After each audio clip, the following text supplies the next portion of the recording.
la place de la gare, cabriolets et voitures à bancs attendent patiemment l'arrivée du train et de ses voyageurs. À gauche de la gare, un hôtel-café et buffet de la gare s'y installe pour le confort des voyageurs. Commencée en 1872, la construction de la voie ferrée de Saint-Just à Cambrai rencontre de grosses difficultés lors du franchissement de la Somme. Les travaux de remblai dans les marais sont beaucoup plus longs que prévu. Le 1er septembre 1873 est mis en service le tronçon Montdidier-Péronne. La gare de Péronne se situe alors loin du centre, à la Chapelette. La voilà la gare de la Chapelette, près du pont du chemin de fer enjambant le canal. Mais les rails à travers les marais de la Somme ne sont toujours pas posés.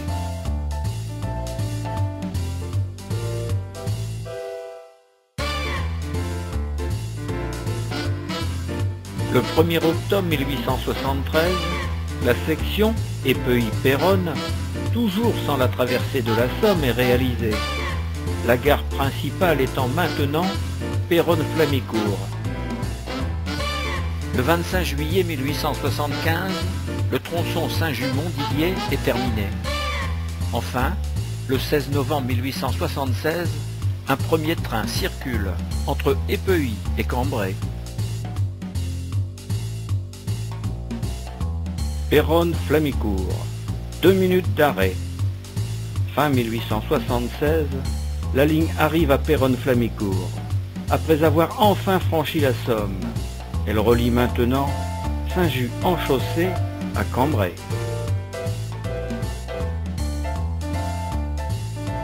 Tiré par une locomotive, crachant, suant, fumée et vapeur, le train de Paris par Saint-Just peut déverser son flot de voyageurs dans la toute nouvelle gare de Péronne-Flamicourt, après avoir fait une halte à Péronne-la-Chapelette. C'est la compagnie des chemins de fer de Picardie et Flandre qui créera et exploitera le réseau passant à Péronne. Cette compagnie fut créée en 1868 par Simon Philippard, financier belge, dans l'intention de concurrencer la compagnie des chemins de fer du Nord. En voici les horaires des trains, le prix des billets pour les 3 classes et les gares desservies. En 1879, la compagnie des chemins de fer de Picardie et Flandre disparaît pour fusionner avec la compagnie des chemins de fer du Nord. Ces voies ferrées d'un écartement standard de 1,435 m passent côté gare. Au fond, ouverte en 1889, la ligne Albert-Ham, à voie métrique, est exploitée par la Société Générale des Chemins de Fer Économiques de la Somme. Péronne possédait alors 4 gares, la halte de la Chapelette, la halte du Faubourg de Bretagne, la halte du Quinconce et Péronne-Flamicourt, assurant la correspondance entre les deux compagnies. Venant de Péronne et à l'arrêt en gare de Ménilbrintel, ce tortillard des chemins de fer économiques de la Somme transporte des voyageurs vers Ham.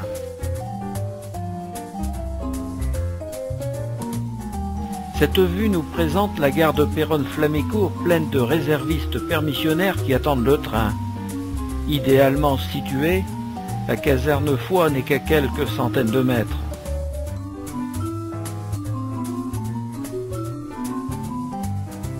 À l'aide de l'extrait de carte de l'ouvrage d'Achille Carabi, Histoire du bombardement de Péronne 1870-1871, antérieur au chemin de fer, nous comprenons mieux les difficultés techniques rencontrées pour le franchissement de la Somme et les 4 ans des travaux.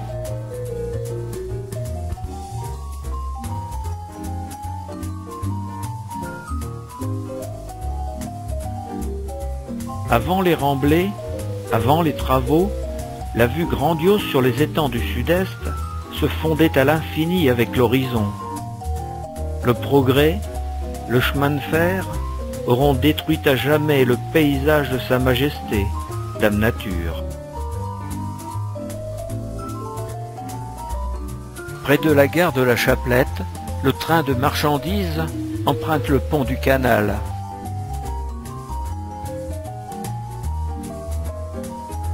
L'avenue de la gare, toute nouvelle, relie la tout aussi nouvelle porte de Flamicourt.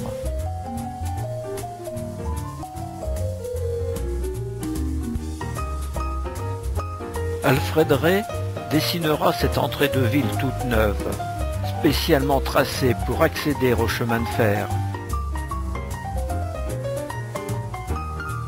Avec l'augmentation du trafic, le doublement de la voie ferrée s'impose et sera réalisé en 1909. Pour accomplir promptement les travaux, les chemins de fer du Nord utilisent du matériel moderne, un excavateur, comme ceux du canal du Nord, tout proche, dont les travaux sont commencés. Au canal, un nouveau pont-tunnel à double voie remplacera celui d'origine, trop étroit. Une nouvelle gare bien plus grande est alors construite à cette occasion. Cette nouvelle gare sera mise en service en septembre 1910 et inaugurée le 16 juin 1911. Au-dessus de la verrière sera apposé chemin de fer du Nord. Le personnage en haut de l'échelle, assis sur le châssis, vient d'en terminer l'inscription.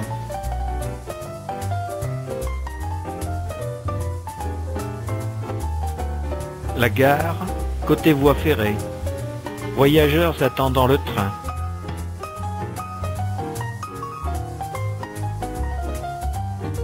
Arrivé par le chemin de fer, une énorme chaudière à vapeur est emmenée jusqu'à la sucrerie par un impressionnant attelage de bœufs.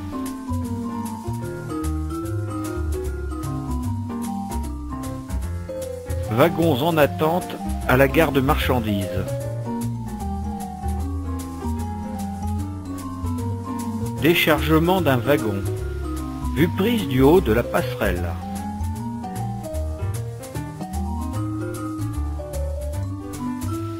À l'entrée de la gare de marchandises, la buvette saveuse étanche la soif des voyageurs. Toujours de la gare de marchandises, nous pouvons admirer le panorama vers les étangs et la muraille du Sud-Est. Alfred Rey nous offre une vue générale de Péronne, prise du chemin de fer.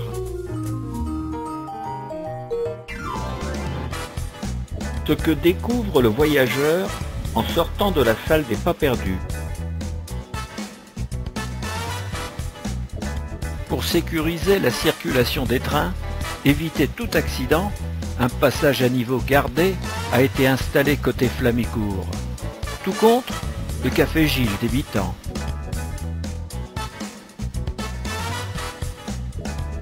Du passage à niveau, si nous nous retournons, nous voyons les étangs, l'avenue de la gare et l'arrière du café Vignon.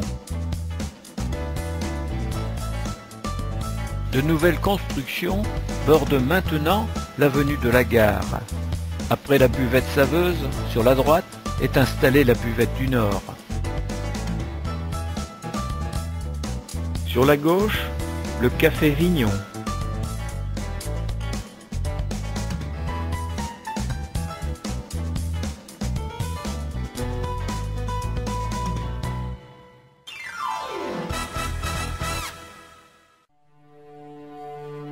Très utilisée par les Allemands, la gare, comme toute la ville, est bombardée à partir de juillet 1916.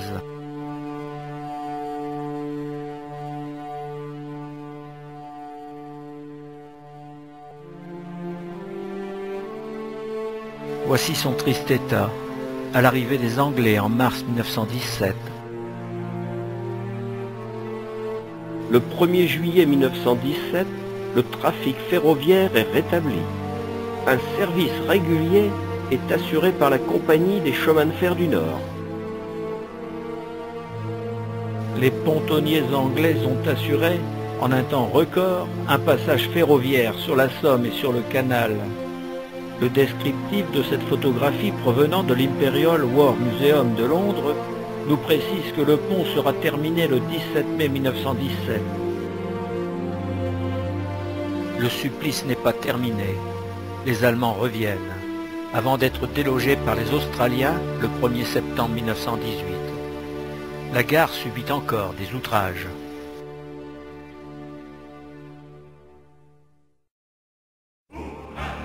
À l'issue de la guerre, les prisonniers allemands serviront de main-d'œuvre pour une remise en service pérenne des voies.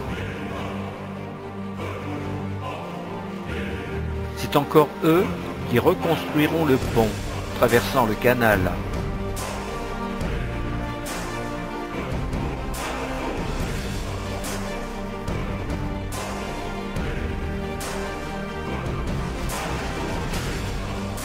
Même si le rendement au travail est faible, il faut le comprendre, la main-d'œuvre est abondante et la ligne de chemin de fer sera bien vite en service.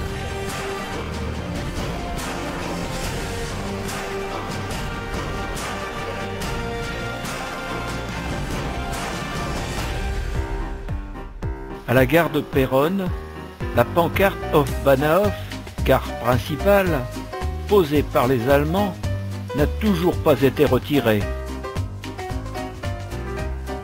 Sur cette carte postale de 1919, nous voyons, traversant les voies ferrées, des touristes chargés de cabas et paniers d'osier. C'est sûr, c'est pour le pique-nique.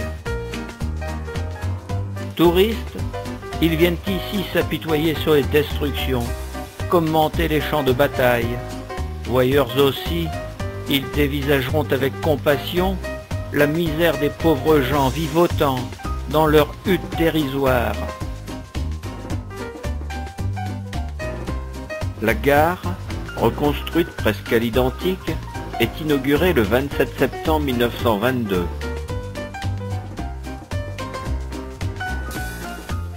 En 1933, une passerelle en béton d'une seule travée de plus de 50 mètres de long enjambe les voies ferrées et permet aux piétons de se rendre à Flamicourt, sans passer par le lointain passage à niveau. Elle est agréable, cette passerelle. On peut y voir les voyageurs descendre du train, repérer la personne qu'on est venu chercher, la saluer d'un geste de la main, avant de l'embrasser dans la salle des pas perdus, devant le guichet du chef de gare. Le chemin de fer du Nord, avant de devenir SNCF en 1938, va emmener les premiers vacanciers en congé payé.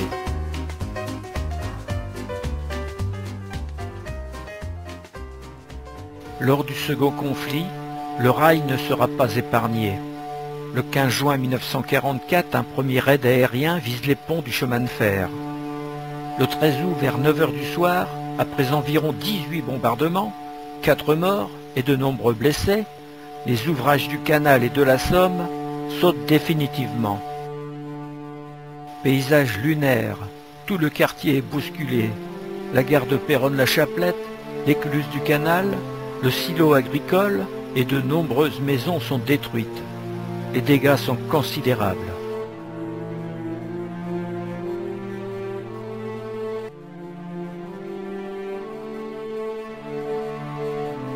L'aviation alliée vise aussi les nœuds de communication, les moyens de transport, tout ce qui paraît suspect.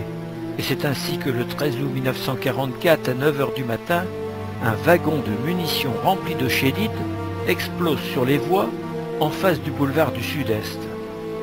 La photographie de gauche nous présente le nuage de fumée de l'explosion vu de la chambre de commerce. Le cratère est béant. La déflagration est énorme. Des toitures, des cloisons intérieures, des huisseries sont soufflées. Toutes les vitres de la ville volent en éclats. Et aussi quelques-unes à Cléry, Douin, Ménilbrintel. Ici, les dégâts à la gare.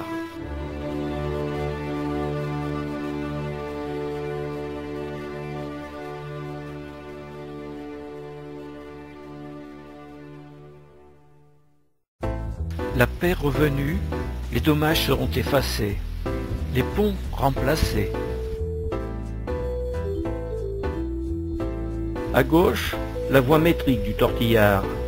À droite, la voie normale de 1,435 m de la SNCF. Quant au chemin de fer économique de la Somme, le tortillard, desservant la ligne Albert-Ham, une partie du matériel roulant est remplacée par un autorail de Dion-Bouton, type ND, plus simple à entretenir.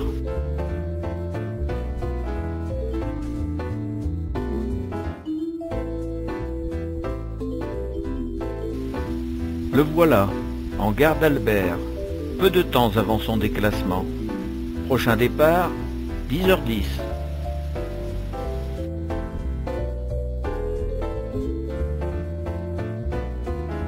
L'avenue de la gare. Vue du parvis n'est pas perdue.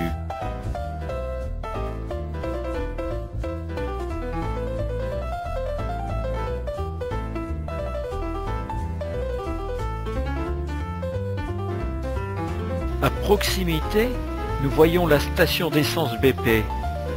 Le carburant n'est plus délivré en bidon. Par un tuyau, il s'écoule directement dans le réservoir de l'automobile. Une pompe à essence, c'est le progrès, actionné à la force du bras. Ça se mérite, délivre et mesure le précieux liquide.